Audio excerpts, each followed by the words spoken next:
In this video, we are going to see that if you come across this error in any of the Microsoft applications, whether it's Microsoft PowerPoint, whether it's Microsoft Word or Excel, that we are sorry, but the application that you are trying to run has run into an error that is preventing it from working correctly. So the application needs to be closed, and would you like us to repair now?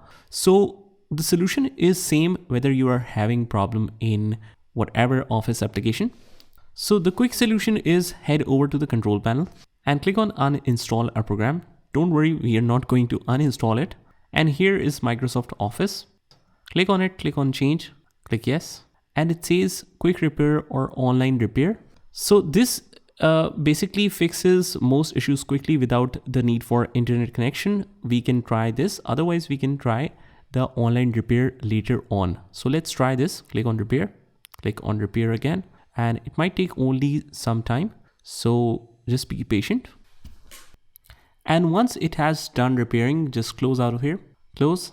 And basically I recommend you to restart your computer after that, and you should have no problem in running the Office applications after that. So I hope you found this video helpful, and if you did, hit the like button and subscribe to our channel, and I will see you in the next one.